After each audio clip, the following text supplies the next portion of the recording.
Hey everyone, Nick from ResoNix here. Before we get into this video, I want to tell you a little bit about Accuton Automotive. Accuton Automotive is a automotive portion of the larger Accuton brand, which is a high-end loudspeaker manufacturer based out of Germany. Accuton specializes in the development of speakers that feature hard materials for their diaphragms, such as ceramic and diamond. Why they use these materials is pretty simple. They have excellent rigidity considering their low moving mass, which allows for very linear frequency response with a cone breakup that is well outside of their designated passband. This allows for very low distortion, excellent transient response, excellent dynamics, and a very wide frequency range. To date, these have been by far my favorite speakers. In my opinion, these are the highest performing automotive speakers on the market. So much so that Bugatti actually contracted them to make them for the Bugatti Chiron and their newer models that are going to be out soon. They have three models in the ceramic line: the tweeter, the 3.5-inch mid-range, and the 6.5-inch mid-bass. The tweeter is a pretty standard size. It's a 1.2-inch diaphragm, 30 millimeters. And as mentioned, they are my favorite speakers to date. So much so that I put them in my own car. This is my Volvo that you can see right here with them installed in the A-pillars. This is a customer's Genesis G70. And this is Luke's GMC Sierra. Many of you have seen this in a video I've done previously. Again, to date, probably my favorite speakers I've ever used for a car, and also my favorite pillars I've probably ever built. The mid-range, being 3.5 inches, is a relatively flexible size. It's large enough to be, in the range of where, it can handle high output systems, but also isn't too big to the point where it creates problems with installation. Like I said, pretty standard size. This is in that same Genesis I mentioned before, installed in the A-pillar. I also have them in the dash corners of my Volvo S60 as seen here. Also in Luke's GMC Sierra dash corners as well. Again, to date, probably my favorite speakers overall. Even like the tweeter on its own, the mid-range on its own, the mid-bass on its own. Not even just as a set, like they really do dominate their own categories as well. Something really special about the mid-range driver that is actually mentioned in the video I did on Ramsey Nickel that featured Peter from PS Sound. These mid-range drivers play very low for their size and are able to handle a ton of power while doing so. In my personal vehicle, I've crossed these as low as 170 hertz with a 24 dB slope, and I am not shy on that volume knob. And to date, I've been pushing them as hard as I can, just waiting to find out what their limits are, and I really haven't found it yet. I typically cross them at 220 hertz or so with a 24 dB slope. But like I said, I've pushed them as low as 170 and they have not shown any signs of complaining. And, again, no issues whatsoever. Mid-bass driver, same deal, standard 6.5-inch outer diameter. The mid-bass is actually very capable. I know people get a little bit, sketched out by the ceramic cone and that it could be fragile. But again, I've beaten the ever-living hell out of these. I've even had crossovers as low as, at least customers that have used crossovers as low as 40 hertz with a 24 dB slope, and they have lived to tell the tale. I don't suggest crossing them that low, but it's been done before. I personally cross them at 100 hertz in my install to mate with the front subwoofer. But again, I beat the ever-living hell out of these. I have them on about 350 watts, and they handle every single bit of it without any sign of stress, no distortion, no breakup, no nothing. So yeah, again, my highest ranked speaker line in car audio, period. Not only that, you can also get them in special order graphite cones as well. Some people think this looks better and, blends in with the install better. I like the white cones. Many others like these graphite. I definitely don't disagree that it looks better. Or looks good. I just personally like the white, but if you want graphite or you want white, we can make whatever happen. And again, if you are after the highest performing speakers in the car audio market, look no further. You have found it. I promise you that. Thank you for watching, and on to our video. Hey everyone, Nick from ResoNix Sound Solutions here at 2024 Finals in Birmingham, Alabama with another competitor spotlight. This time we have Miguel Rios of Waveform Tuning. Heck yeah. What is going on, buddy? Not much, just, what's today, Sunday? Judging almost over at some point today, and then we're gonna have finals, the awards. Yeah. So what do you got here? Yeah, so this is my 2023 Mazda CX-50. Here's a big banner that kind of lays everything out. When you're watching the video, you can pause it. But essentially, 4 ARC audio, ARC series amps, Brax DSP, my iPad/phone is what's doing all the player, Encore 15s and IB, and I do have a front sub. Up front, I do have Morel Piccolo tweeters, MM3 mid-ranges, and MW9 mid-basses. And then the bottom is just kind of like the power's laid out, just to make life a little easier. Very cool. Yeah. Very cool. I see that you're missing a logo, but we won't talk about that. No. So that's actually, that's on purpose. ResoNix, I was trying to remove it like he removes resonances. Oh, gotcha. There we go. So here in the back, kind of that just in human form. So things are stacked just because it's only to really fit it. The one thing my wife told me I had to have was the trunk still be usable. Really? And all of this is still in there in this beautiful presentation, yes. Yet it's still usable. Yep. So there's a cover that goes over it. 10 pounds of shit in a 5-pound bag. Exactly. Cover goes in it. This gets loaded up to the gills. There's many Instagram pictures of it. So those are IB. The hole is right behind it, or excuse me, underneath it. So this is a 1006. This powers the left side. This is a 1006. Powers the right side. The bridge. So each speaker is getting 380, 400-ish RMS. This is another 6-channel. This powering the rear MM3s. These are the stock location from Bose. I just put the MM3s in there.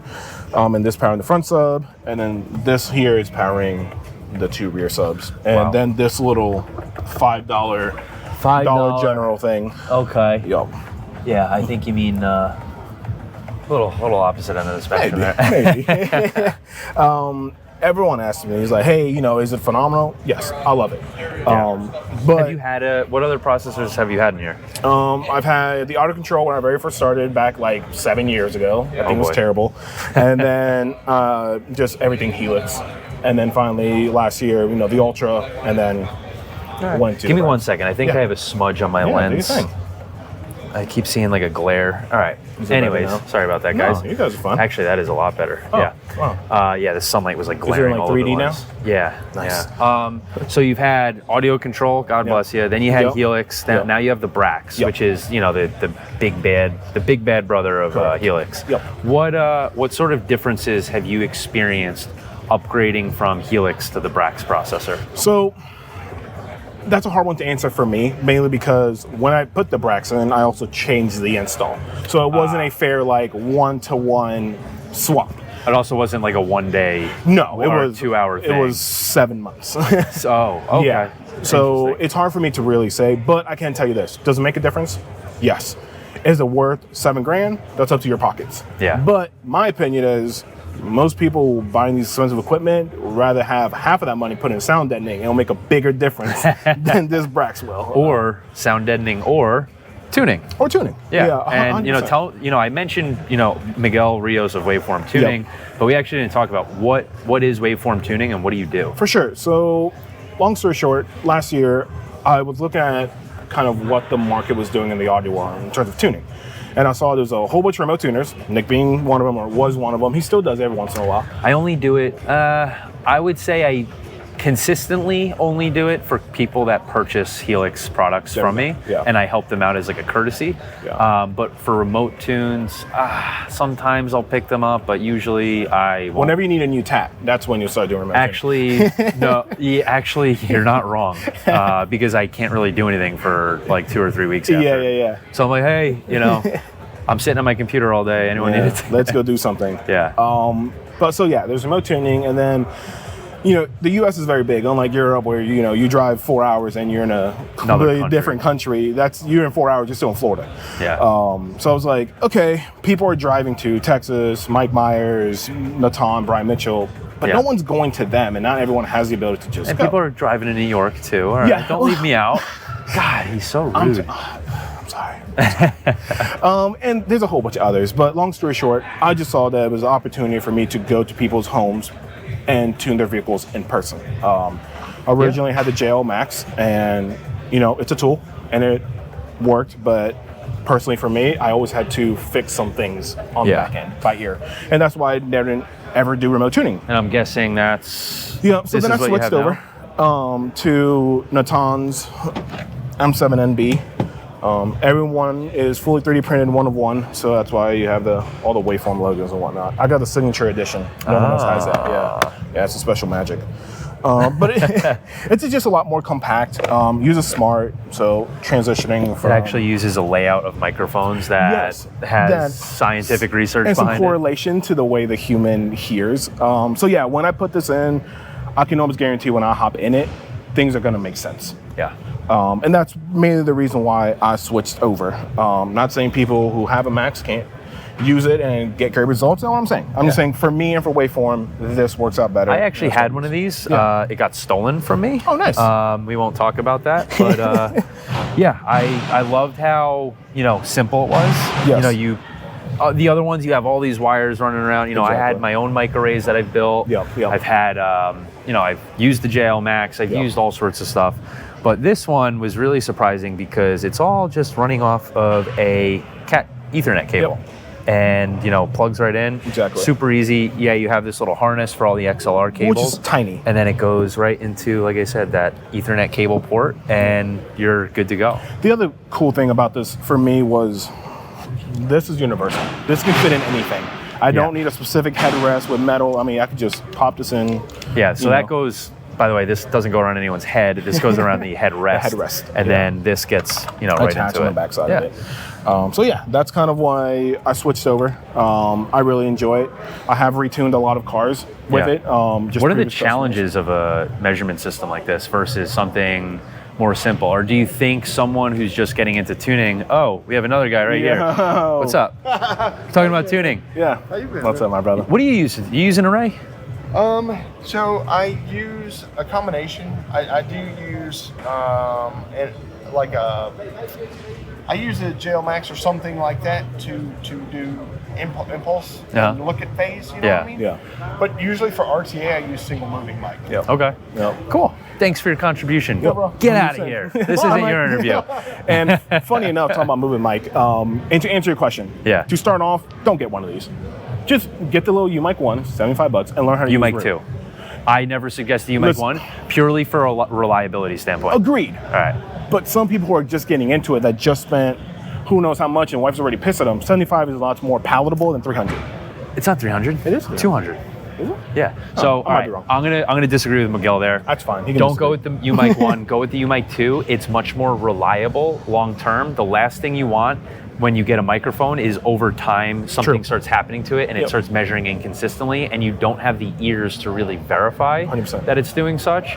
Having a microphone that will be consistent long term is going to be a much better investment in the long term. So yeah, price up front, sure. UMic 1 for like $80, something like that. UMic 2, $199. It's more reliable. The USB port doesn't break. The microphone diaphragm doesn't get fucked up over time. Anyways. I've had both. Currently right now, not in this bag, but in another bag, I actually have the UMic 2. I always carry it with me. Just in case. Yeah, I learned how to tune with Rios. The moving mic method, single mic. I've tried every method under the sun. Yeah. I've tried only doing ear. Have you ever had a method that netted you an end result where you had nothing to touch after just doing measurement, where you didn't listen to it by ear and say, this is perfect, I don't need to touch it? Never. No. Why not?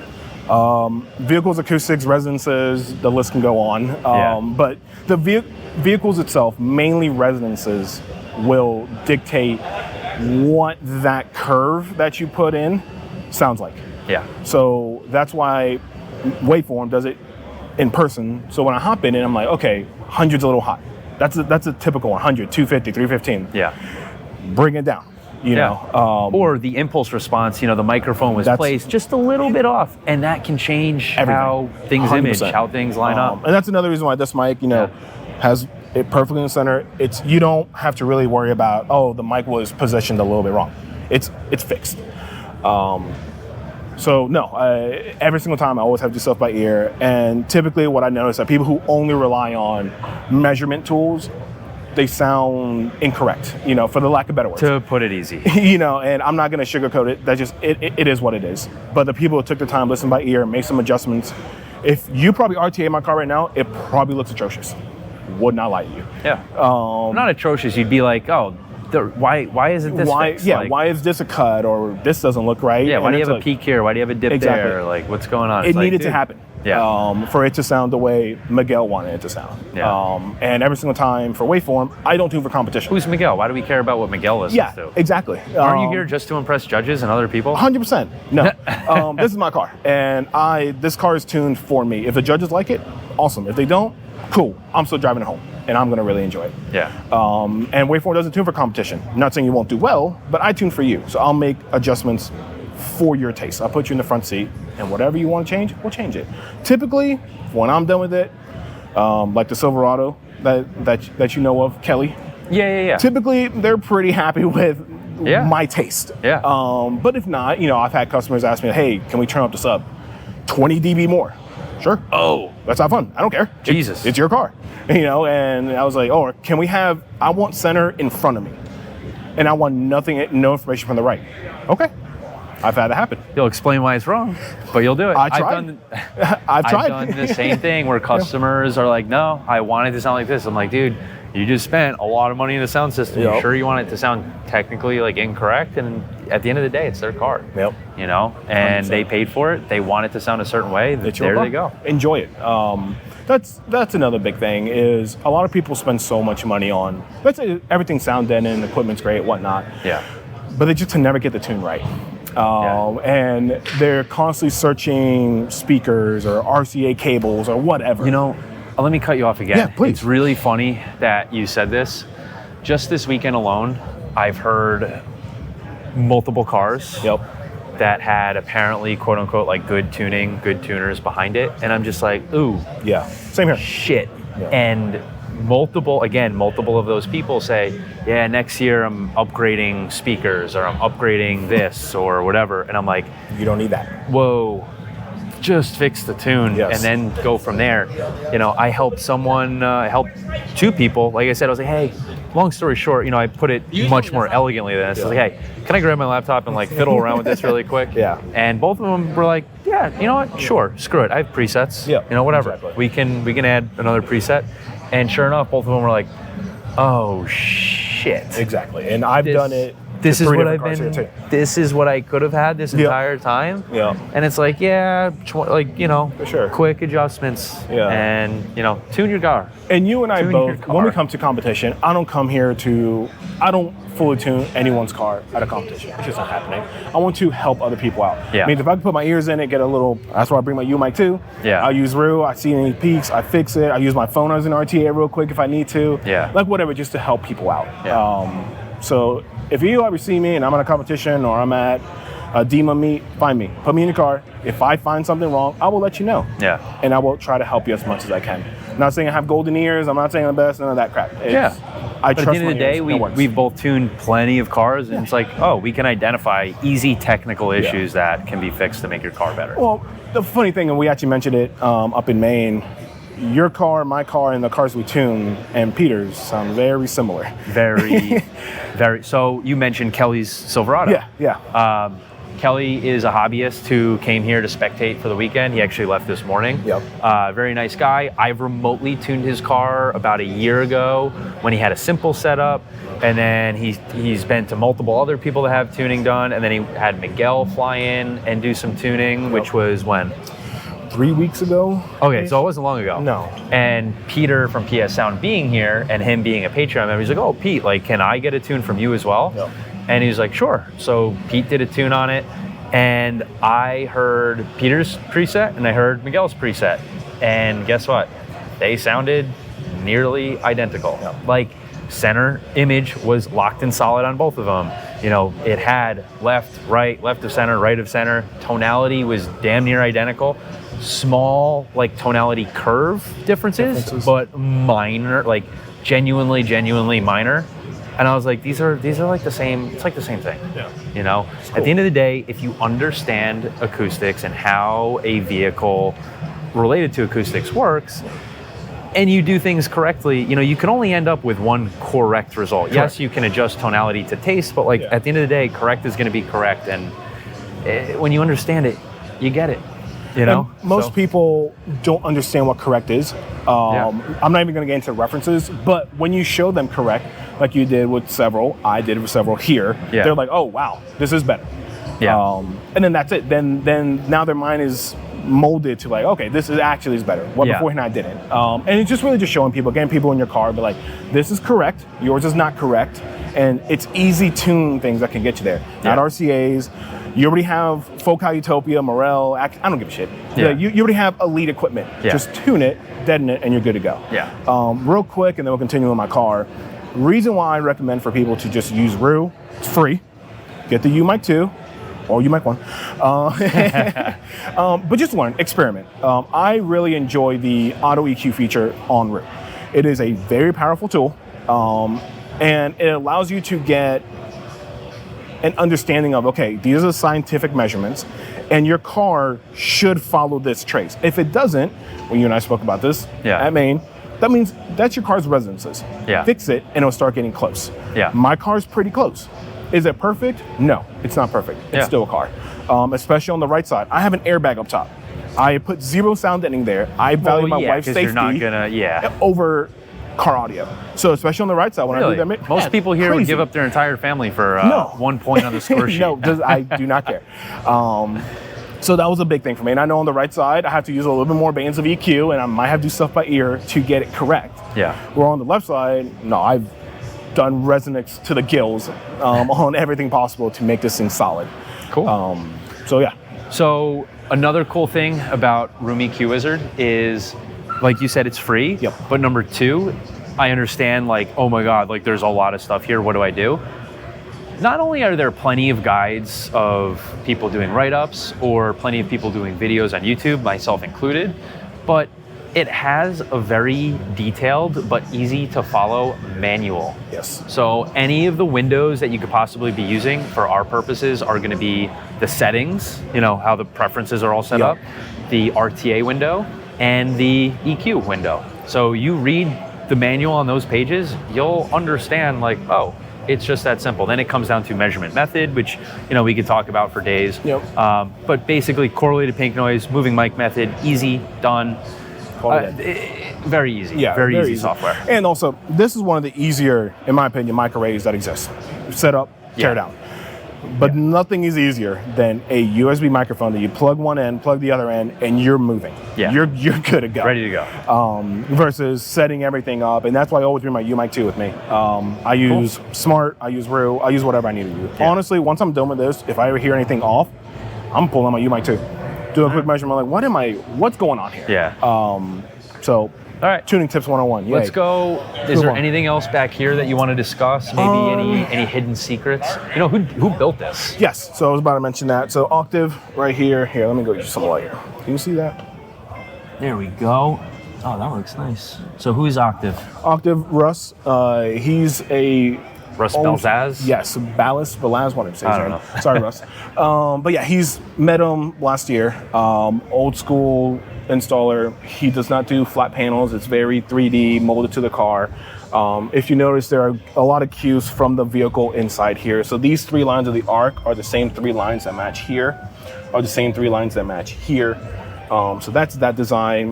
This leather matches this leather. It's true leather as well, here as well. So there are just a lot of cues, and everything in this car is very quickly removed. So everything's held on by Christmas trees, if you will, that's what we call it. So everything can just be popped off. Really? It just pulls right off like pulls right off. Interesting. And you see everything's labeled, so if Emma ever wants to see anything, it's all clean. Nice. So you didn't just slap a bunch of wood in there and not worry about how it gets serviced? And Russ is very good at that. And that's one thing I really appreciated from him. By the way, I'll just add this in. Russ's installs, out of what I've seen in person, have been like some of my favorite. Yes. He's very good. He's phenomenal. And another thing is that, you know, I told him, hey, this is my wife's requirement. Yeah. And he did this. Yeah. I did. By the way, what did I tell you the other day when I first saw this? I don't remember. You don't remember? I said, I was like, oh my God, like the panels are like 3D molded. Oh, yeah. And I was like, by the way, like I've done that before. Yeah, I'm never doing that I will never, personally, I will never do that again just because of how time consuming and how difficult it is. And this guy nailed it. Yeah. Like it is clean. Not only that, here's something a lot of people don't get right. Yeah. I know we're kind of rambling and It's talking, but whatever. A lot of people, when they do these complex shapes, you know, they get it. But then what's the next problem? Wrapping it. Yeah. Here's the thing. When you have all these complex shapes, the upholstery gets very difficult. Yes. Here's the thing. With Russ's, you don't see any of the stretching. You don't see any wrinkles. You don't see any little nothing. Hold up. There's Russ. Russ. Yo. Oh, he's on the phone. That's him. That's Russ. He's the one who did it.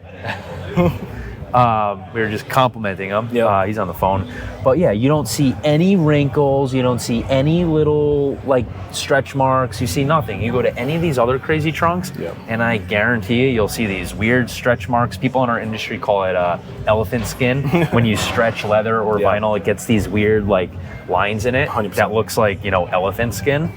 And it has nothing. It is just clean. Like even in here, you have no signs of. It just looks like a plastic molded panel. Yeah, it looks like it was always belonged here. Yeah, said everything is serviceability. Like, hey, my fuse is gone. I don't got to pull the entire thing out. Just seriously, like done. The first thing that stuck out to me was honestly the upholstery. Yeah, it wasn't so much like, wow, the panel is like crazy, I'll never do that again. But it's like, oh shit, he also upholstered it in a way that looks clean. Yes, and goddamn, it's just one dude out of his garage. Yeah, with minimal tools. No laser, no CNC, nothing. This is all by hand. Goddamn. And he is a very talented human. So Russ, appreciate you, my friend. Thank you for doing this install. I really enjoyed it. Russ, I've never really talked to you, but good fucking job, dude. 100%. You want to move up front? Yeah, sure. Yeah. What's up, brother? All right. I'm gonna turn the volume down a bit. Yeah, 100%. Turn this down so it doesn't blow on the mics too hard. All right. So what do we have going on up here? I don't really see anything besides the tweeters. Yeah, so that was another thing with this car. So most people know, wife and I are veterans, and we both got medically retired. So our backs, along a whole bunch of other things, are completely ruined. So kick panels is not an option. And for me, not saying we preach this in your video, doors are fine. But I didn't want doors. Well, let me also add, well, your car doesn't even have door locations. No, it doesn't. But you know, for the mid-bass drivers, it doesn't. The mid-range does. But also, what are your volume levels like that you're looking for? Oh, yeah, Miguel volume. Yeah, Miguel volume. That's the thing. A lot of people are starting to claim that. Apparently, I haven't really heard it yet. I'll probably hear it after this video. But apparently, this is not only an excellent sounding vehicle, but probably the loudest one that really does what this vehicle can do sound quality wise. And I usually say that about my vehicle. Yeah. And then I heard Chris Pierce's up in Maine, and I was like, Jesus Christ. I was like, well, he's got me beat on volume. And then the two of you both said, oh yeah, and I got him beat on volume. And I was like, what? Yeah. And then later that night, Luke was like, yeah, no, it's actually not, like, it's not pleasant. Yeah, it's not fun. I very rarely do it. Most people here have only heard 3/4 volume. Wow. And they're like, oh my God. Yeah, they're like freaking out. And even my ears, like, I don't like it. I don't enjoy it. It just can. Yeah. And that was my big thing when I built this car. I wanted to do everything. If I don't like SQ cars that I go to 85 dB and that's max volume, like, that's not real life. Yeah. So let's talk about this car, right? Yeah. So I chose this car, like I said, bad backs, and I didn't want them indoors. The CX-50 had the mid basses from the factory inside the dash. And I was like, that's a sick location. Yeah. And I was like, that will work. Yeah. And then I was like, okay, well, if I do that, that means I need to have a beef enough mid-range to play down to meet it. Yeah.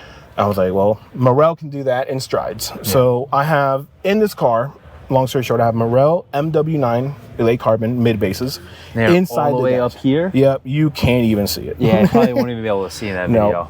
But I've done a CX-30, and they're like, in the kick panels up a little bit. Is it the same spot? No, this is higher. This is like here. Oh, geez. And then like this deep.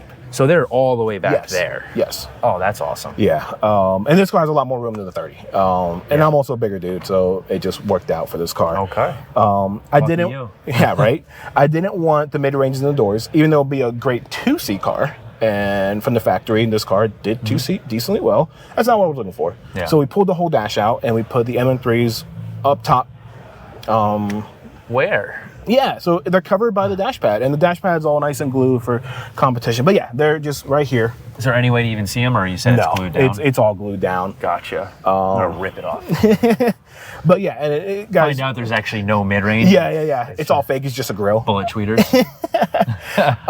But yeah, that's the Hispanic in here. Yeah, nah, chill, bro. Bullet tweeters and pro audio. There you go. You got the Chuchero. What do you call that? No, I got those little B2 subs that they got over there, the little mini ones right there. No, but a lot of people, especially Peter, like got freaked out by it at SVR. He was like, "How's this car doing that?" I mean, guys, it's just a dash pad. Yeah. You know, like these doors have grills on them. Like, how is it going through that? Yeah, Pete actually said that to me. He's like, it's actually, it was crazy. He had the dash mat over it. He's like, I don't know how it's even. He didn't even say like, I don't even know why he's doing that. He's just like, I can't even believe it did that. It's just a piece of fabric. Yeah. Also, it goes hand in hand with, if you think your dash mat is really doing that much, it's really not. It's really not. It's really, really not, because clearly Miguel can put it over his mid ranges and it still plays high enough to mate to his tweeters without any issues. 100%. Another key thing is that I want a tweeter that can play low too. So when you do put a dash mat, pretty much anything above 3K starts getting attenuated. Yeah, it'll start getting attenuated slowly. It doesn't mean it's gone. No, it's not gone. And if you just remove the crossover, it'll still play high. You just have to push it to do it. Yeah. But these tweeters at SVR, I played them down to 2,000. Okay. At still Miguel volume. And they took it like champs. Yeah. But I was like, beefy tweeters. They are big boys. And they also have, a huge magnet, which also means they can cool easily. Yeah, 100%. So, one thing about Morel, I don't prefer like the sound of Morel. Yeah. They're very good speakers. It's just not my exact taste. Yeah. But I will say one thing, they can handle power. Yes. At least the higher end lines. Yeah. I don't really know much about like the lesser ones. Yeah. But I know the Piccolos and the Supremos, like they can handle crap ton of power. And I'm putting 400 RMS. Amp is putting 400 RMS. What crossover is it limits the power? I'm not going to get into that. 3 watts. Yeah, there you go. But long story short, at finals, I moved up to 2,700. Only because it was a weird cancellation. Okay. And I'll just let the mid-range take care of it. Plus, I wanted to not beat up on my tweeter anymore. So one thing I do, I abuse this car. So I know its limitations. Yeah. So no one else can get in here and by accident like rip on the volume and break stuff. Yeah. So I try to break the car, and if it doesn't break, people can just demo and have fun. Yeah. My MM3s are playing down at 170 hertz at Miguel volume. Wow. And they're just 3.5, and they'll take it. I think I said it in 2 other videos this weekend. People don't realize how low mid-ranges can actually play at volume. People are like, oh, my 3-inch mid-ranges, I got to cross them at 350 or something. Yeah. No, they don't. Install it correctly in a decent location, 200 hertz easily from a decent 3-inch mid-range. Yeah. Easily. Like, not even like, but like, you get more excursion, so distortion is higher. No, it doesn't. Have you even seen the excursion on a 3-inch mid-range at high volume when it's crossed at 200? It's hard. It's still hardly moving. Yeah. Honestly, I guarantee you can cross it at 120. I could. And get away with it. Maybe not at Miguel volume. No. But like at volumes that are still probably higher than what most of the cars here 100%. Are and they'll be just fine. And I've actually tried it. Morel, please don't cancel my warranty. But I played these full range. I muted my mid bass and just let these run. Really? And just see how much they could take. They got to about 95 dB, and they were like, I give up. Can I tell a funny story really quick that actually outs me as a partial idiot? Yeah. when I had the Utopias in my car. Yeah. I had mid-range and tweeter in the pillar, and I accidentally mixed up the speaker wires. Nice. But guess what? When I got in there to tune it, the tweeter still played down to 300 hertz. Wow, it's crazy. I had them cross at 300, no problem. But not only on the RTA did they play down to 300, no problem, it also played down to 300, no problem. Yeah. Something sounded off. I was like, something is really wrong here. But I was like, I can't put the 3-inch can play up to 20K. Yeah. so it was playing the full frequency spectrum, but it sounded weird. I didn't know what it was. I did it late at night. I was like, screw it, I'll deal with it like later. But I listen loud, and I also listen to like music that is not friendly to speakers. I listen to death metal. It beats the shit out of high frequency speakers. And I played it like that for 3 days at my volumes. And guess what? They were fine. It lived. Tweeter across that 300 hertz had nothing wrong with it after beating the hell out of it for a few days. People are really afraid of blowing stuff. And I think I get it because it costs money and then that's not a warranty thing. I totally get it. I'm not telling you to beat the hell out of your equipment. I'm telling you play around with it. Stop being so scared. Learn how to model a speaker. I actually have a little plug here. I have a guide on the blog page of the ResoNix website on how to use WinISD to model speakers. And what you can do here is model the excursion with power applied with a given crossover to see its excursion, which mechanical is usually going to be the failure point before thermal. So and also that gives you a starting point, and then the car is going to do a whole bunch of cabin gain. They can start cutting, and that means you can even cross it off lower. And just don't be afraid of it. So like you have them in your dash corners, meaning you're getting all of this loading effect in the lower frequencies, and that's going to help. Again, you can apply a crossover of 200. Electrically, but it'll probably measure as what, like 170, 150. So, people watching this, stop with the whole idea that you have to cross at 300, 400, 500, 600 hertz. It's like, it's crazy. You're almost like making your three-way like not worth it. Unless you really aren't sure what you're doing, maybe just cross a little higher just to be safe, back to 300, 350, something like that. But if you are confident in what you're doing, like experiment a little bit. So, this has to be a two-way conversation between you and I on this tuning thing. I wish Peter was here too. If you have a dip, what do you do, Nick? If you have a dip? Depends on the dip. Right. It depends on the dip, right? It depends on the dip. If it's a wide dip, I boost it. Boost it, right? That's crazy. I fucking boost it. And if it gives it to you, if you give 3 dB and it gives you 3 dB, what do? I leave it. There you go. Because guess what? If it's acting, if it's taking input linearly, then that means it's not a cancellation. It's just the frequency response. That's it. Every dip isn't exactly inherently a dip. It could just be an area that's surrounded by peaks. And again, boost isn't inherently bad. I post this all the time. People are like, oh, you should only cut when you EQ. No. Sure, what do you listen at, 80 dB? Shut up, idiot.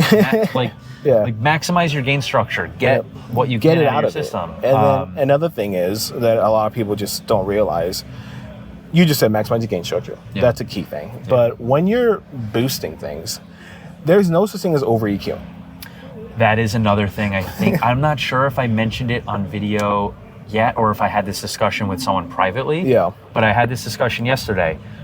You cannot use too many bands of EQ. It doesn't exist. It doesn't exist. But you can use EQ incorrectly. You can do bad EQ. So when you see people that say, oh, he EQ'd the life out of it. No, you just have a shit tune. That's it. That's it. I have easily, I'd have no problem with like using, typically I'd end up with like 2/3 of the EQ bands in my Brax 100%. used. Same. And guess what? I don't give a shit. I don't care either. And then I have my virtual. And then if I hear something wrong one day, EQ. I just keep going. I just keep adding bands. Or modify ones that are there. But like I'm not, if I see like a little thing, I'm gonna fix it. Because I know, like again, there's some of these old school guys or some of these other guys where they're like, oh, the more you EQ, there's two trains of thought. Life out of it. There's actually a few trains of thought. One is if you use EQ, you're straining the processor and it doesn't sound as good. That's one I heard. That's a new one. That's one I heard recently. Okay. I haven't heard that one yet. No. Excuse my language. That's wrong. Fucking moronic. I'm probably going to get a YouTube strike for saying it like 100%. that. Whatever. I don't care. Anyways, number two, people say, oh, if you use, as you apply EQ, you're ruining phase. Oh, you're fixing phase. No, exactly. Which is incorrect. Yes. In a minimum phase environment, which a car is similar, it's like a quasi minimum phase environment. Fixing frequency response fixing the phase. Fixes phase. Yes. In most situations, unless you have a cancellation that isn't you know, coming back EQable. with boost isn't EQable. That's an area where it's non-minimum phase. It's cancellation. And then it is what it is. But there are people that are like, oh, you ruin phase if you apply too much EQ. That is incorrect. You are fixing phase as you correct frequency 100%. response. And the other one that I've heard is, again, you suck the life out of it. Yeah. Sure, if you don't know what you're doing. No gain structure. Not even that. Like if you just have a shitty tonality curve. Oh, well, that too. Yeah. Or you have a bad install or you have bad speaker locations. Sure. Guess what? You know what I've never heard out of people getting out of my car? Oh, it's good and technical, it does things right, but like it has no life. It has no life, or never had you that suck the life out of it. And you know, I've heard people that have gotten my car say that about other cars. And they're like, oh, he did too much EQ. Meanwhile, my car has EQ out the fucking wazoo. I don't probably have over 100 bands in this car. I have EQ out the wazoo. And they've never said that about my car. Nope. I've never even, maybe they didn't want to say it. Some people are going to argue, well, we didn't want to say it to your face. Whatever. Everything gets back to everyone. Everyone talks. No one keeps anything to themselves in the circle. Receipts exist. Which is like, it's not like drama. It's just people talk. It's our hobby. We have fun with it. At the end of the day, no one takes it too seriously. Exactly. But like, I've never heard any sign of like, oh yeah, like the life was sucked out of his car. Did things technically right, but like he sucked the life out. Never heard that. Dude, I also don't even get that. How can you technically be right, but then not have it tonally okay? I don't get that. It blows my mind. You're talking about you've measured a car that is technical. Oh, wait. No. Oh, I'm talking about like, So that's another thing too. Getting it technically right requires balance from left to right, correct timing from left to right, correct phase from left to right. The only thing that can be off and it's still being technically correct as far as imaging and staging goes is the overall tonal curve, which is relatively not that difficult to get something that sounds somewhat realistic or acceptable. Yeah, and everyone has their own little flavor. Cool, whatever. You, me, Nick, me, Peter, we all have very similar tonal curves. Same thing with Mike Myers as well. Very similar tonal curves. Weird how we all end up with cars. I guarantee you hear a car tune, you know, you take the same car, me, and then you have me, Miguel, Mike Myers, and Peter tune it. I guarantee you we'll be sitting there like, who's is who? Well, not even who's is who's. Like, we'll probably maybe we'll be able to tell. Yeah. But it's like, I don't hear anything wrong with any of them. And they all sound very, it's not like, oh, I don't hear anything wrong, but this one does this differently, this one does that differently. Sure, like there might be, again, like a slight tonal difference, but like overall, center is going to be center, left is going to be left, right is going to be right, there's going to be left of center, right of center, you're going to have a correct feeling sound stage. It's going to be pretty much the same thing. Case in point, Kelly's truck. And then also, what else? You know, Alan's car. You know, I'll just say it. I tuned Alan's car this weekend, and guess what? It sounds damn near identical to the Mercedes that Peter tuned for Ramsey. It sounds damn near identical to the two tunes that you and Peter did in Kelly's truck. It's correct is correct is correct. That's it. And don't overthink it, y'all. Yeah. Don't overthink it. At the end of the day, all you have is frequency response, timing, and phase. And amplitude. Well, that I consider that within frequency response. Oh, gotcha. Yeah. You know, just left and right balance. Yeah. All right. So frequency response, left and right balance, timing, and phase. There we go. That's it. Don't overthink it, y'all. Very simple. Anyways, let's get back to your car. So we've been rambling. So like, you have the tweeters, relatively angled, nothing crazy. Simple. You know, maybe let's ask, why do you have them up higher? A lot of people do them down low. Why do you have them higher? So I wanted the dome of the tweeter to be exactly at ear level. At ear level. And I wanted that so height would be nice. The stage height will be nice and high. And it just mates to the mid-range, at least in this car, perfectly well right there. And I also wanted the tweeter to be above the mid-range. Not to the side of it. I have my Rebel towers, my Rebel center. Everything's always above. The mid-range, tweeter. So it always works. So weird. I had the exact same thought process in my car. What did you hear in my car?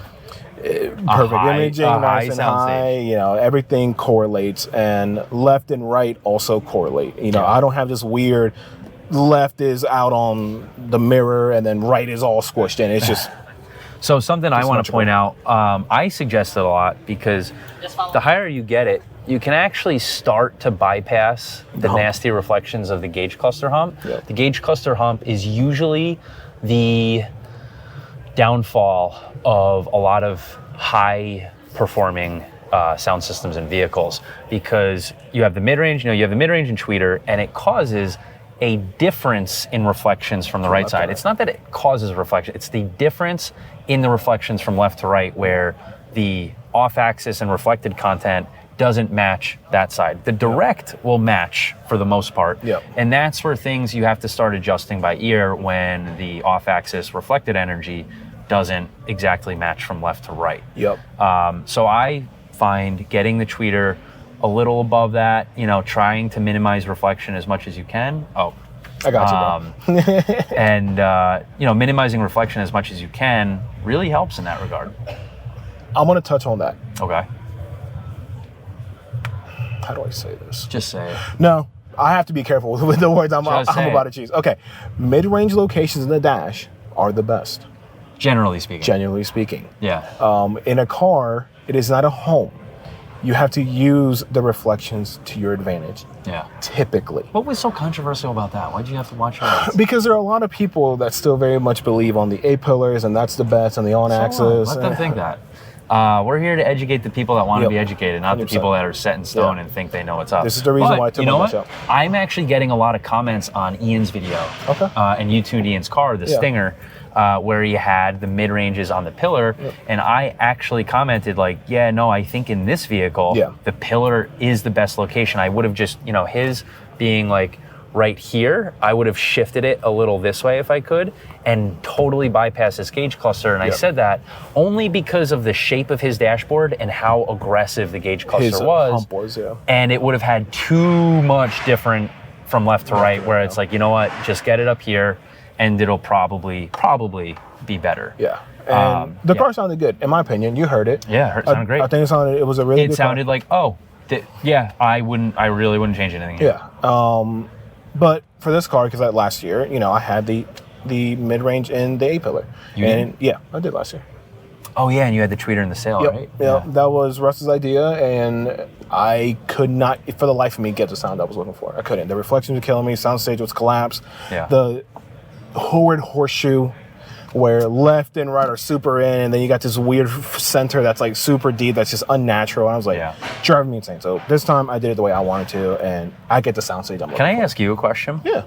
Would you prefer a wider soundstage? All right, so hold on. I'm going to ask it basic, and then I think we should go into detail about it, because it's going to leave people that maybe don't have experience with questions. Would you prefer a wider soundstage or a deeper soundstage? I'm going to counter with, I prefer a true... Yes. I prefer a true flat square soundstage, and then it goes back. And okay, so where I was, that is, you literally couldn't have given a better answer. Okay. And where I was going with that, with the the people watching, and I will explain now. Sorry for taking the spotlight from your spotlight here. Let's do it. I find when you build a car with speakers that are in the sail panels or in the door locations, he could have used these factory mid-range locations, you do get a wide soundstage. And a lot of people are like, oh my God, the car is so wide. And frankly, width is easy to get in a car, especially on the left side. Width is so easy, who cares? But if you like a wide soundstage, great. But what I notice, and I guarantee you will 100% agree, what I find is that when you make everything in car audio is a compromise. So all of your speaker selection, all of your speaker location selection, all of your tuning choices, it's all a compromise. You're going to improve something probably at the detriment of something else. 100%. And when you make a car that can get super wide, you're probably compromising depth. Focus and focus. And that's where I was going to get. When you do these locations like doors or sails or really wide in the front of the pillar, right here or something, you don't get the depth. And I also notice you don't get the soundstage cohesiveness that a really good car and a really good home audio system have. It more so oh my God, it's super wide on the left, but it's left is wide, but it's closer to you. right side is in the dash corner, like all the way in like the here. dash. Yeah, like right there. Yeah, all the time. But this is like, it's like right here, like closer to you. You know, I'm gonna close this door so we can see physically. Like left side will sound right here, and then right side will sound like over there. Yeah. And it's like this weird skewed, like diagonal thing, and like triangle. You can never really tell if your center is at, like, it might sound center of the vehicle, but left sounds way wider. So like this is stretched out and that's compressed. Wait a second, let me move my center. Now it sounds too close to me. And you just get, what I find is you get a soundstage that just doesn't feel real. So there's plenty. Is that door heavy enough for you? Yeah. I've been working out recently. I'm all right. But you know, there's certain professionals that are highly regarded in this industry that push door locations for mid-ranges and tweeters. Like if Andy saw that you cut up your dash and did pillars here, but you had this, you know, door mid-range and, you know, sail panel tweeter, he would probably call you an idiot. But guess what? That results in a soundstage at 9 times out of 10. Cohesive soundstage. Yeah. Actually, believe it or not, Troy's CX-30 that I did was the only door mid-range location that I actually ended up with a soundstage that was pretty cohesive. So I was actually about to mention that. So as you notice in this car, it's not the weird BMW thing where the handle is in front of the mid-range and it's like really sucked back. Yeah, but even on other cars where it's like, I've done cars where it's like up here, even higher than yours and out of the way of handles, and it still has that weird effect. It does. But this car, I don't know why, and my wife's 90, gets the same locations. Even with those factory bows, still image is nice and high, it has some depth. It's not like this, but it's still decent. So for some reason in these cars, it can work, and the 30 is an example of that. Yeah, and don't know Troy's why. Is pretty good. But it just does. But most of the times I have noticed that no, it does not work out. Yeah, you get wide. Yeah. But if you move your head an inch and a half in the wrong direction, everything collapses. Yeah. Where in this car, you can do a 360 and you still have relatively a lock center. And also, again, the soundstage doesn't feel cohesive. It doesn't feel real. Correct. It feels like a car. Yeah. So in these setups where I have the same type of layout in my car, where you have dash mid-range, high pillar tweeter, and it ends up, sure, it's not as wide, but it's deeper, and it also feels like a proper like box. Exactly. You know, and you have depth, you get some width, you get height, and it feels like an actual cohesive, real soundstage. And when you get the width, it's not a horseshoe. It's like, it's a weird effect. It's like behind the pillar, and it's like out there. Yep. And if you ever go to a true 2-channel stereo, you will hear the same thing. Everything's behind the speakers. Yeah. And nothing is horseshoeing in. But I want to mention one thing, and we continue about my car. There is a point where you can move your tweeter too far up. So guys with Teslas, don't put it up here just because we said the higher you get it, the higher. So don't put it in this location up here. Please don't do that. Have you tuned a car like that? Yes. I've actually tuned a customer's car. It wasn't in a Tesla. He had a Chrysler 300. This was years ago. Yeah. And he just clipped the pod like around like right here. Yeah. And the tweeter was essentially right up here. It actually didn't work out horrifically. It didn't work out nearly as bad as I thought it would be. I'm like, that wasn't terrible, but it was a little weird. Yeah. Yeah. Yeah, 100%. But there's a point in time where now you have a discorrelation between the tweeter and the mid-range. Yeah. So just, to me, ear level, it's perfect, and it works. You don't have to be super on axis, whoever tells you that. It's not, speakers are not laser beams. They are omnidirectional. I did hear off axis is better. Would you agree or disagree? It depends. It depends. For 2C, and this car is going to be a 2C next year, I've designed this car in the mind that at some point it'll have 2C. That's why the mid-bases are far back. The mid-ranges are far back. Okay. The seats are both exactly the same distance back. Okay. The center is going to be in the center. So it's going to be a good 2C car. And for 2C, yes, off-axis is better. But if you want a great 1C car, a little 30 degrees on axis, give or take, will yield you great results without having a monstrosity, whatever. Yeah. So these ones, still relatively angled, but nothing crazy. Nothing crazy. What else do we have here? Oh, I got the front sub. Oh, yeah. What do you have in the front sub? So I have Arc Audio A10. Okay. Right there. It's hidden. You still retain some good amount of footroom? Yep. I can fit. I'm a big dude. I can fit. Yeah. Yeah. So Miguel believes that there's one way to install a front sub properly. One way. One way. Okay. I know you would disagree with me. Maybe. Probably not. I don't know. Let's hear. I like firing it towards the firewall, corner loaded. I wouldn't disagree with that. Cool.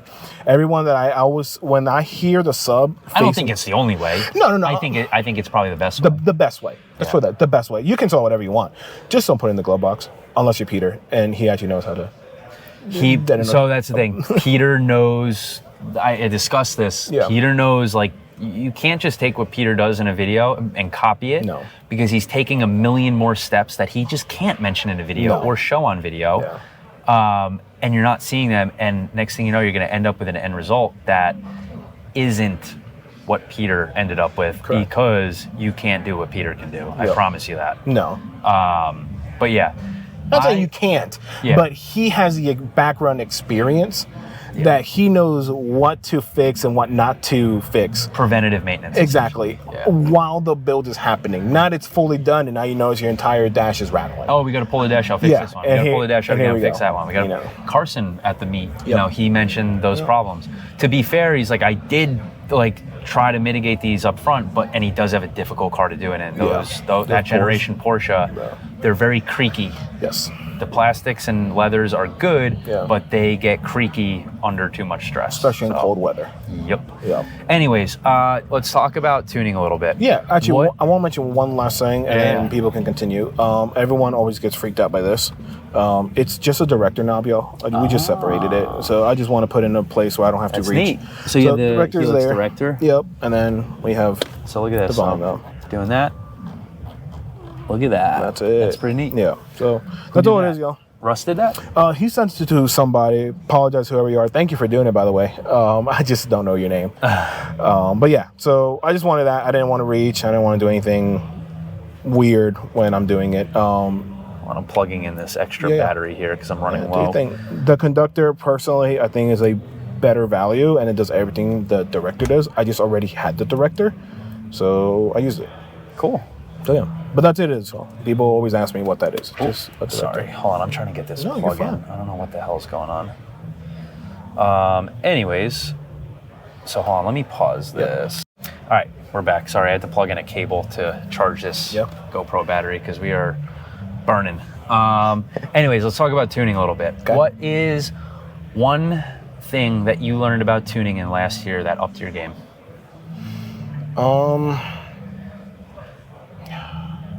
One thing. See, that's hard when you get one thing. Okay, let's put it this way. When the RTA is done, the RTA is done. I am not a speed tuner. I don't go in, I'm like, I do this in 45. I don't care how long it takes me. Yeah. I'm going to get the objective as best as I humanly can. Okay. Because then I don't worry about it. Yeah. Then I just do the rest by ear. And then I can always refer back to it. I'm like, okay, well, I see this little dip here. I am hearing that little hump. I could take that down. And I always save every little measurement I take, so I can always refer back to it. Or if anyone ever is like, I hear this one thing, I can just pull it up and I know what their car was at that moment in time. I've tuned a lot of cars. I don't know the number. I've tuned a lot of cars and I don't remember 3 of them. Yeah. Or three cars back, I have no idea. I remember Ian's. Yeah. But do I remember Kelly's? No, I don't. Yeah. I know it sounded good. Yeah. And that was it. Same thing for me. It's like, how do these people, oh yeah, your car last year sounded like, how the hell do you remember that? Yeah, like, I have no clue. I don't remember how my own car sounded last time. Frankly, I think they're bullshit. Not like lying, but I think they don't realize that. Yeah, auditory memory is like the worst for humans. Yeah. We can remember a lot of things, but not hearing. And that's why I always, this is another thing. One thing I have done, and it has really helped me out, is whenever I label my tunes weirdly, and a lot of people look at them. So I have Waveform RTA, which is the RTA portion. Okay. Then I have Waveform ear. Okay. Which is, I know that was the one I did by ear. So I have the RTA one, I always have a baseline, and I save different presets. And then I have Waveform personal, which is when I put the customer in there and I made their changes, whatever it was. Typically, recently it's been very minimal. But if they want something outlandish, I have it. So now I have 3 different presets that if anyone ever wants to see, okay, what did Miguel think? What did they think? Or they lose it or whatever, here you go. Cool. Easy. And then lastly, I have Waveform final, which is their changes and then me getting back in it and making sure, okay, have these changes completely ruined everything? Yeah, or how do I adjust it to make it sort of like blend in? Correct, exactly. Because a lot of times, not a lot of times, let's use the example of, hey, I want everything right in front of me. That's going to ruin a lot of things. Yeah. And I don't feel comfortable because a lot of times what happens is those customers aren't educated on what good reproduction is. Yeah. But I understand, okay, now I got to go fix stuff because now everything's wrong. Yeah. And it's difficult too. You can't really fix what's broken without fixing it. Yeah. You know, you just break other stuff. Yeah. You know, but it is what it is. And this year for sure, what I learned was in the beginning of the year, I was like, okay, when I was using Max, and I mentioned this in the podcast, I have no problem saying it. It was hard for me to be like, okay, well, the phase traces line up, so it must be correct. Yeah. And that was a huge thing for me. And I asked... When did you stop doing that? Very, very quickly. No. Like, how long ago did you stop doing that? Oh, okay. So I started tuning 6 years ago. And then in about a year, it took me to realize, okay, measurements aren't always it. Mm-hmm. Okay, then I kind of stopped competition. You said a year ago? No, 6 years ago. Oh, 6 years ago when I started. And then I went to 2 competitions and I stopped and I got a Genesis and I got this car last year. Okay. And then I got the Max, which is supposed to be held as the God's greatest gift to Earth to tuning. So I relied on it. And then every time I hopped in, I was like, center is a center. Yeah. What's going on? Totally, this doesn't make sense. And I was like, but I would then put the microphone back in it. And I'm like, whoa, what's happening here? Yeah. You know, instead of just like using my ears. And after a month of me just like ripping my hair off, I just like, screw it. I'm just going to do it by ear. Yeah. So I'll just put it in and then I'll just do everything else rest by ear. And ever since that. So it took me about a month to really just like, screw it. I'm right back to where I was beforehand, which is I'm going to do it, finish it off by ear. Yeah.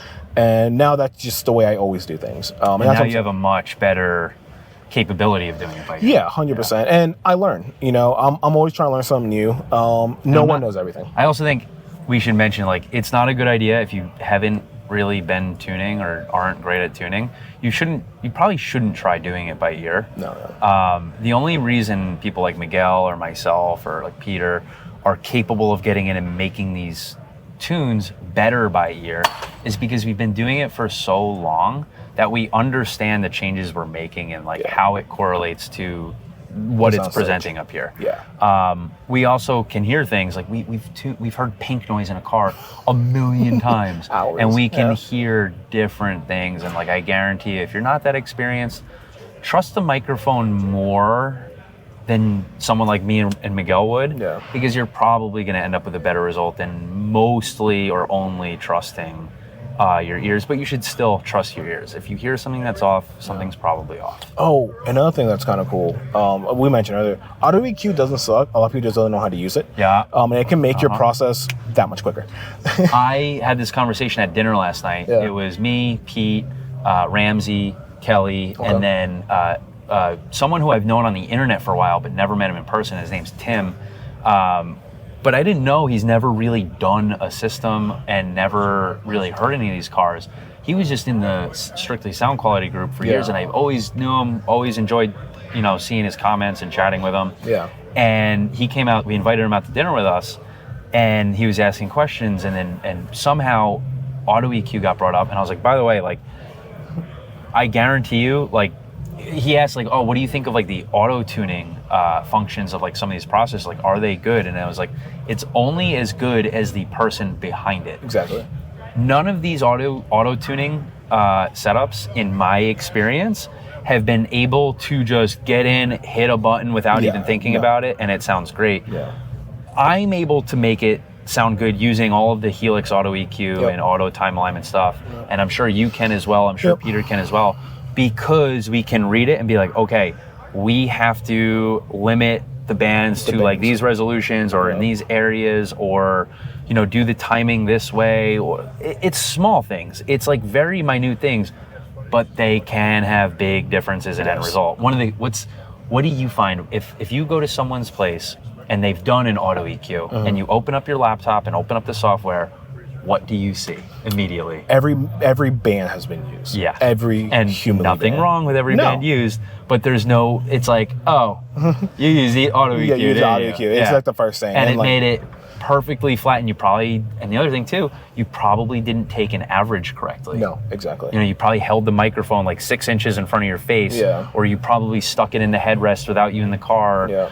Oh my God, it's the legendary Jeff Smith. I want to mention something. I see it on the internet. Yeah, Justin is funny. Fuck off. Guys, please stop 148 smoothing. Please stop doing that. Please. I measure at that. Fine. Smooth. Fine. And then smooth. Especially. What do you do? 112. 112. I actually do 6. Yeah. For tweeters, I do 6.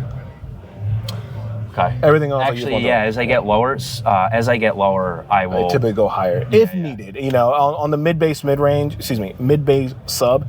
If I'm like, man, something's just funky, like this hump just doesn't look right, then I'll go 124. I never. Yeah. With Rio, I will measure at 148, but then I smooth it. I never ever smooth to 148. Yeah. Most I'll go 124, typically 112. Yeah. Which technically, I don't know if you know this, is technically the incorrect way, acoustically, measurement, perfection speaking.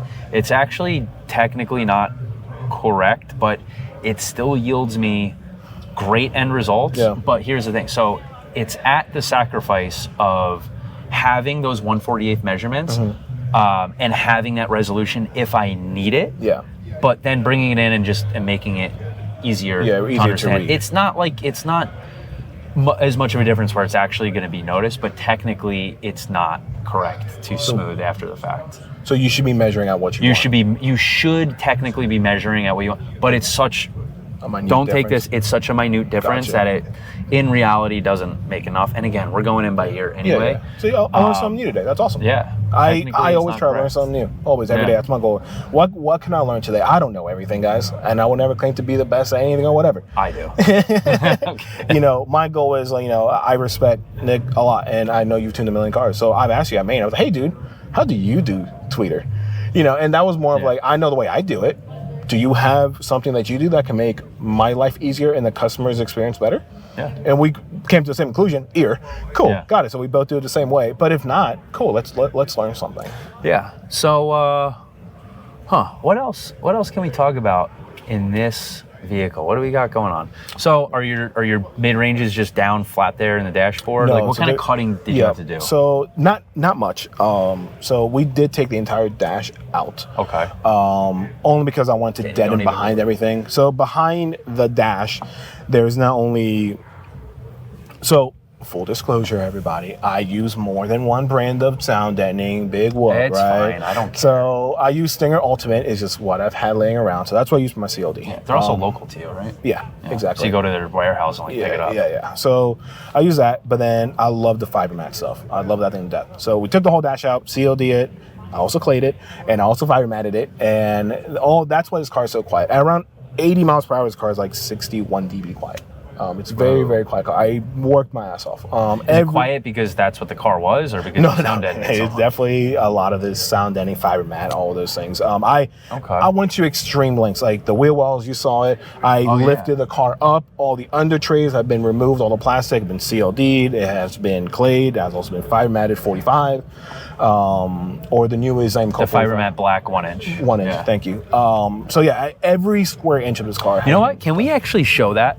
Yeah, let's do it. Because I get a lot of people that ask, oh, like you put this in your wheel wells, like can it really handle that? Or what if it's exposed and blah, blah, blah? Well, Miguel's wheel wells are actually exposed to the engine bay. Yeah. And this is fiber mat 1 inch right here. How long ago did you put this in? A month ago now. A month ago? Yeah. And you've driven how many miles on it? A lot. And it still literally looks like, there's not even dirt on it. No. And it's still completely held together. This is going to be fine. Yeah. Can you see it on the other side too? Yeah, 100%. And there's my wife.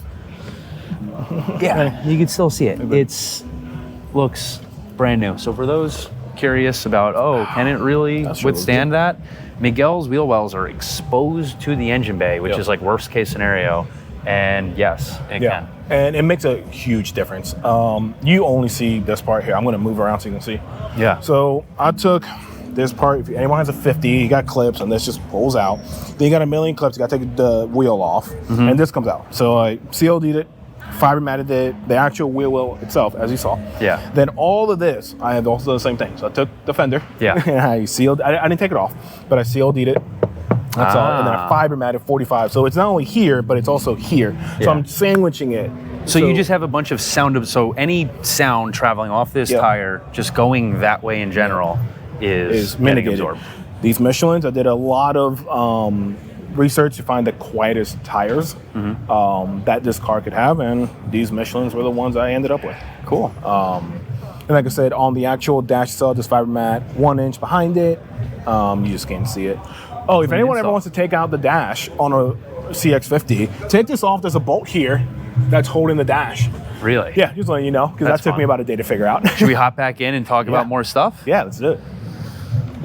All right, because we're easily over an hour. Oh, yeah. But I feel like we're getting a lot of good stuff. So, you know what, let's start to wrap up maybe. Yeah. What is something, you mentioned going to 2-seat. Are there any other changes that you're looking to do that can maybe improve it just in general? Not for the sake of a 2-seat change, but...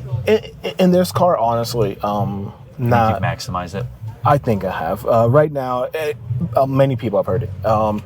To me, especially when it comes to like the judging, if one judge says one thing, the other one says another thing, that means you're perfect in the middle. That means you're good. So like was like, oh, I mean, your highs are maybe a half dB too bright. And one time was like, no, maybe a half dB a little too low. Cool, I'm right where I'm supposed to be. Yeah. And at the end of the day, y'all, and this is real, I tell every customer I have, and I explain this all the time, I do not care about competition. Yeah. Not saying like I don't enjoy the camaraderie, but this car, I built it for me. Yeah. When I built this car, not a single time did I look at the rule books. I don't care. I don't either. I built this car for me, and I did it so I can enjoy it. I love audio. I love having fun. And by fun, I mean like, I don't want to sit at 85 dB sipping on some whiskey and just like, oh, it's technically 1 inch. I don't care. As long as it's good and it's fun and I can rip on it if I want to, and I can...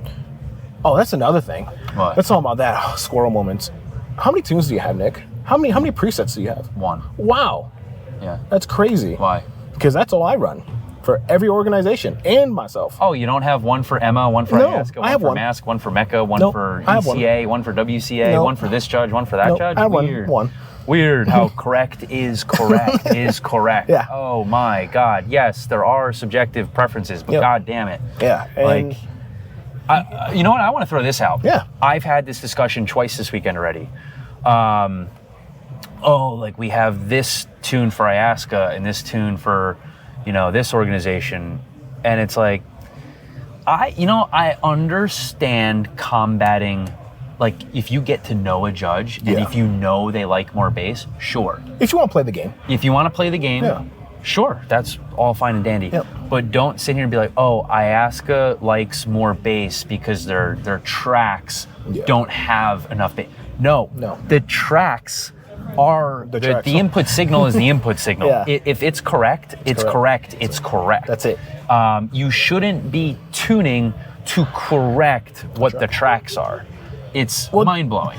That's even a double entendre. Correct what the tracks are. The tracks are correct. The tracks are correct. The way they master it. That doesn't mean it's good mastering. That's just the way they intended it. If you're sitting here tuning, this like Ayahuasca is a common one. I have to tune with more bass for Ayahuasca because there's not enough bass in their tracks. Yeah. It's like, no, that's just the track. That's the tracks. They mastered it and mixed it like that way for a reason. We can go talk to Brian Gill right now, who's a recording and studio engineer, mixing engineer, who will tell you that people are probably insane for thinking otherwise. And here's the thing, it's really bizarre because people on the internet look at, like they're competitors and like their installs are crazy and they know a lot.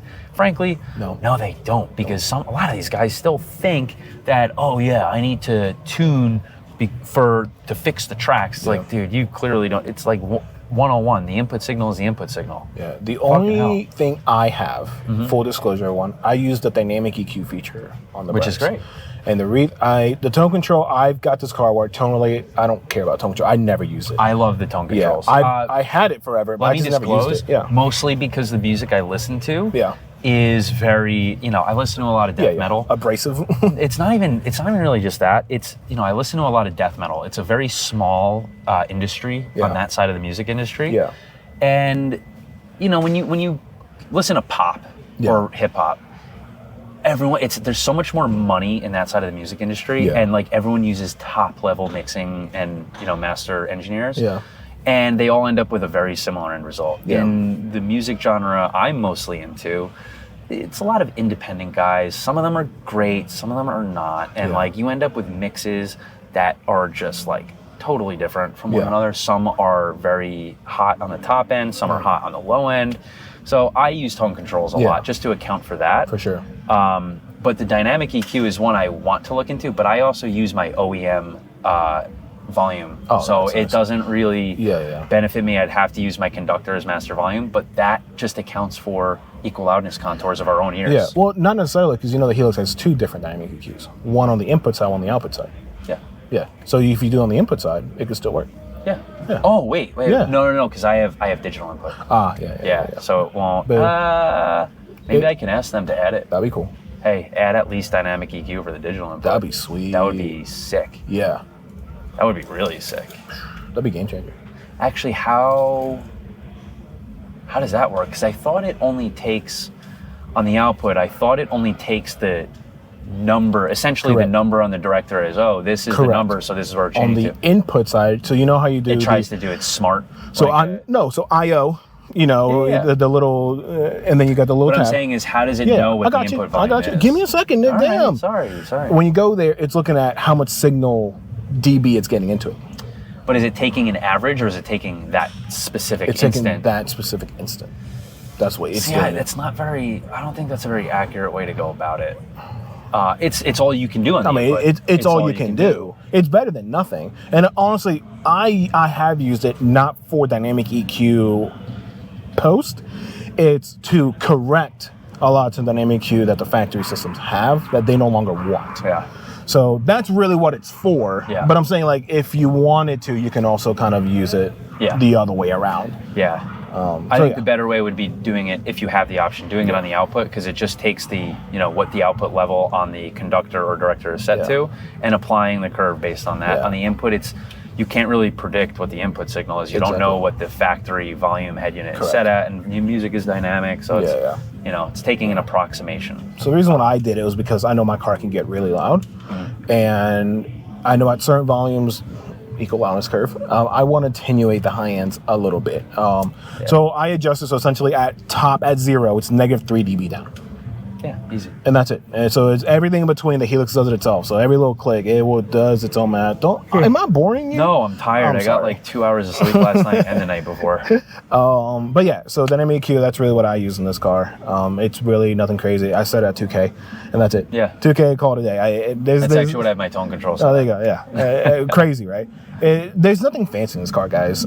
Everything I do in this car is literally to, I don't say make fun of, but to like go against the grain. Like, I cover my mid ranges. Cool. Oh, my mid bass is not against the grain of proper standard practices, but like against the grain of all this nonsense. Hold up. What's up? Excuse the mess, right? Everyone's all these crazy cables. This is Amazon special. Not only did I do that, here's what's going from the Brax. This is the factory Helix, not even Brax, the Helix cable. See how thin it is? Yeah. That's it. And this is going to this hub. What is that for? So this is so I can charge the phone or iPad at the same time.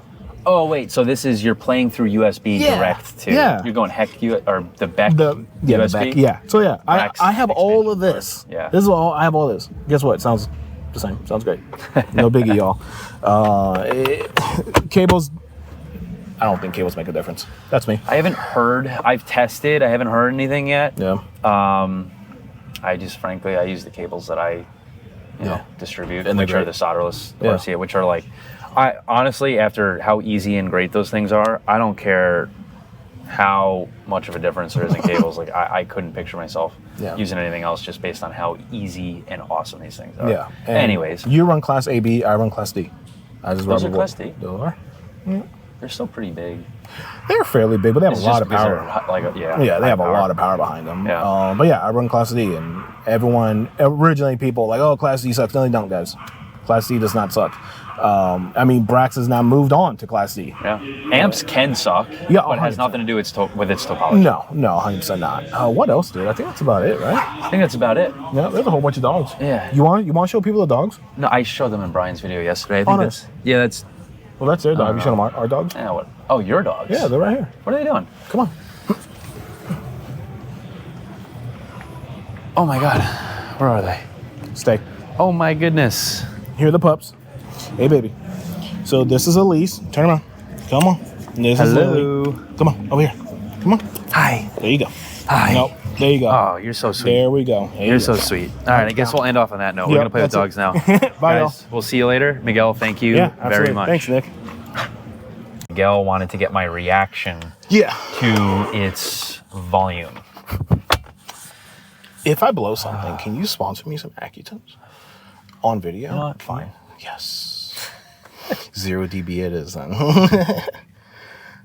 Yeah, I'll play this track. Yeah, I don't want to get hurt. You're not. I'm gonna give it to you, but I'm not. Oh wait, hold, pause. No Diddy. I'll edit it out. No, keep it.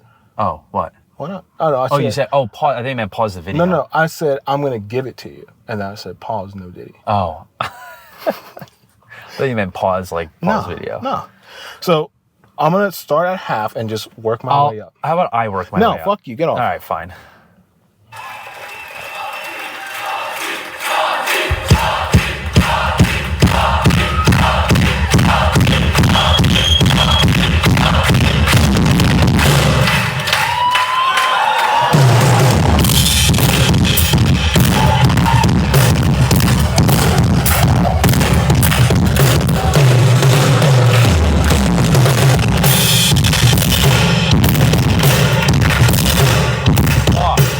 That still wasn't full volume. That wasn't full. That wasn't even full volume. No, that's it. It's just too loud for me. Jesus Christ!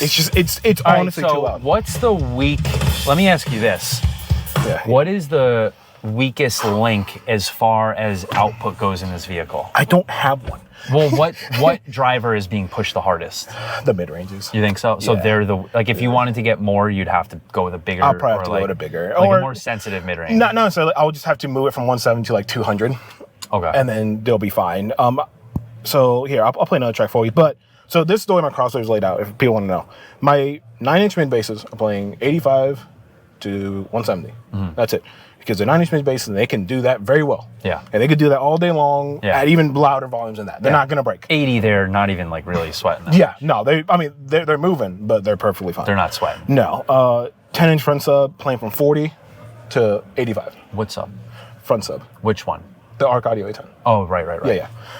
And that's corner loaded, so a lot is being cut. So once again, everything is corner loaded, so I'm cutting and then getting the energy back to it. So that's why they will play loud because the speaker isn't working that hard. Mm-hmm. And the rear subs are playing 40 and below. And what are the tweeters doing? 2700 and above. Okay, so the mid ranges are 170. 170 to 27. Yeah. Nice. So they're the hardest working ones. By the way, guys, that was the loudest sound quality demo I've ever received, and it stayed 100% composed with no distortion, no rattles, no resonance. I saw that the microphones were completely clipping, so you will not be able to hear what I just heard. And even if they weren't clipping, like the mics are not going to be able to pick up what just went on in here. Good Lord. That doesn't happen unless people say my car's loud. And I'm like, okay. Wow. It's crazy what happens when you have proper system design, proper installation, good sound deadening, and good tuning. Yep. Oh my God, would you look at that? Yeah. And that's the big thing. Everyone always gets like, how is things composed? The system's linear. So the louder I give it, everything just goes up with it. I have the power behind it. Yeah. So everything just continues. And you have a stable install. Yeah. You know, you don't have anything resonating that's going to start showing itself. You don't have rattles that are going to start showing itself. Yeah. So the mid basses are installed to the metal itself. I said mid bass. Yeah, mid bass. Yeah. The mid range are actually sealed. Yeah. And those have been attached to the metal frame. Okay. And not only clayed on the inside, outside, underneath it, just to make sure that there is none. Well, it's first COD and then the clay around it, just to add as much human mass as I can so everything stays together. Yeah. Subs, those are actually attached with 10 bolts to the actual frame of the vehicle, and that's just one location. Yeah. Then the rest of it is every 6 inches is a bolt. Wow. Just to keep everything together. And the front sub is attached to the factory HVAC bolt here, and then 2 more on the side. Just to keep everything together when I get at that volume. I don't like that volume, but the car can do it. I do. I do. It can when it stays that composed, and you mentioned the dynamic EQ. Yeah. Nothing about it was apparent, painful. Yeah. It was brutal but there was nothing about it that was painful. Yeah, no, and that was neat. Yeah, that dynamic EQ really helps. That little 3 dB just down keeps everything. That was the most impressive demo I've ever gotten. I'm not kidding. Yeah, that was the most impressive demo I've ever received. Sweet, dude. You want to play Tricycle? Luke knows this one. I don't know that, but how about it? Luke, this for you. Love you, Luke. Too bad you're not here yet, nerd. Should I do 0? I'll do -5. All right.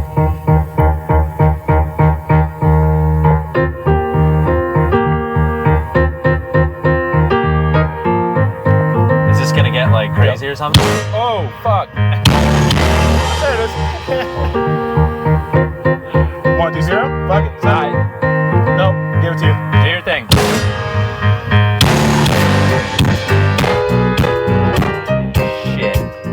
Yeah. Jesus Look, Christ. he finally experienced it.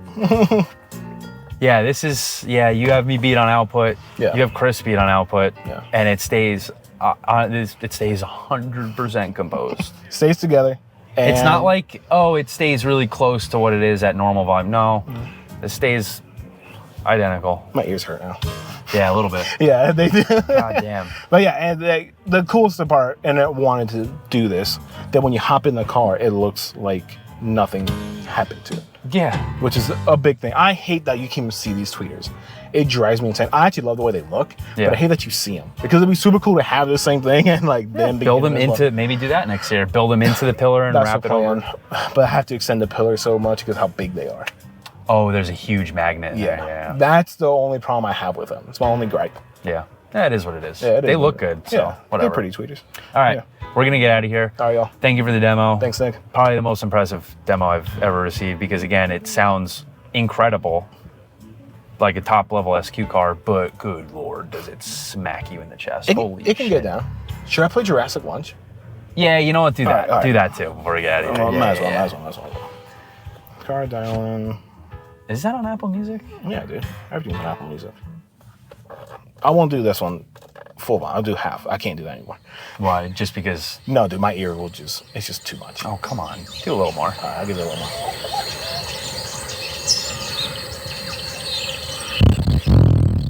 Oh, my God.